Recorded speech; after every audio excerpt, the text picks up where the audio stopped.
Épître de saint Paul aux Philippiens. Paul et Timothée, serviteurs de Jésus-Christ, à tous les saints en Jésus-Christ qui sont à Philippe, ainsi qu'aux évêques et aux diacres. Que la grâce et la paix vous soient données par Dieu notre Père et le Seigneur Jésus-Christ.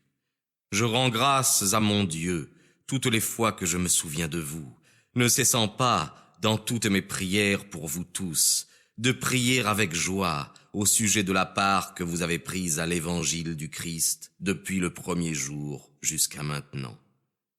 Ayant la confiance que celui qui a commencé en vous cette bonne œuvre la perfectionnera jusqu'au jour du Christ Jésus.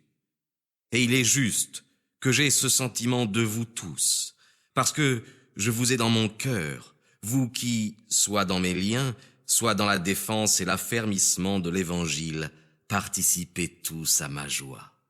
Car Dieu m'est témoin combien je vous chéris tous dans les entrailles de Jésus-Christ.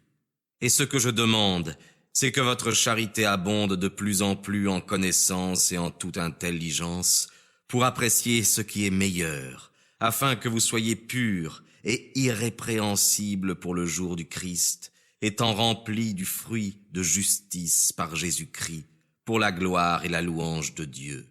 Je veux que vous sachiez, mes frères, que ce qui m'est arrivé a plutôt contribué au progrès de l'Évangile, en sorte qu'il est reconnu dans tout le prétoire et partout ailleurs que je suis dans les fers pour le Christ, et que plusieurs des frères, rassurés dans le Seigneur par mes chaînes, ont redoublé d'assurance pour annoncer sans crainte la parole de Dieu. Quelques-uns, il est vrai, prêchent le Christ par un esprit d'envie et de dispute, mais d'autres le font avec des dispositions bienveillantes.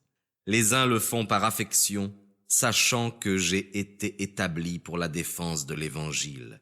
Les autres annoncent le Christ par esprit de parti, avec une intention qui n'est pas pure, avec la pensée de me susciter de l'affliction dans mes liens. Qu'importe, pourvu que, de quelque manière que ce soit, le Christ soit annoncé, soit par occasion, soit sincèrement, je m'en réjouis et m'en réjouirai encore.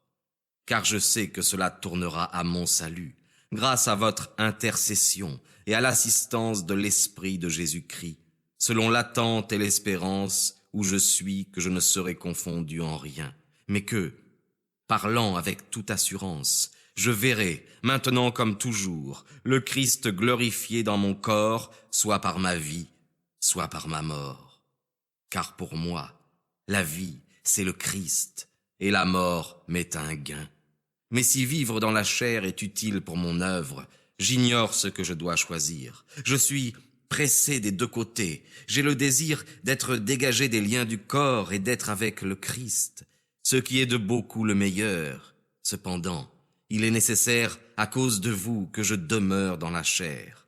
Et dans cette persuasion, je sais que je resterai et que je demeurerai avec vous tous pour votre avancement et pour la joie de votre foi, afin que votre action de grâce abonde en Jésus-Christ à mon sujet par mon retour auprès de vous.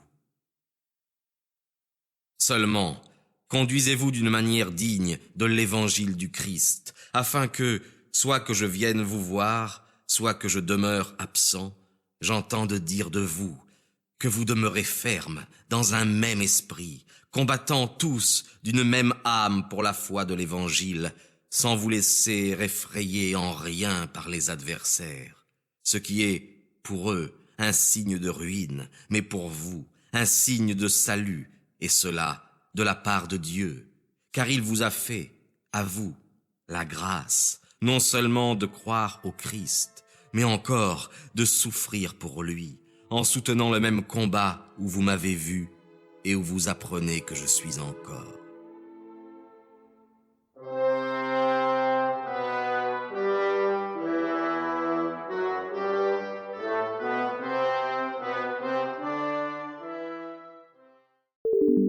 Nous espérons que vous avez apprécié cet aperçu.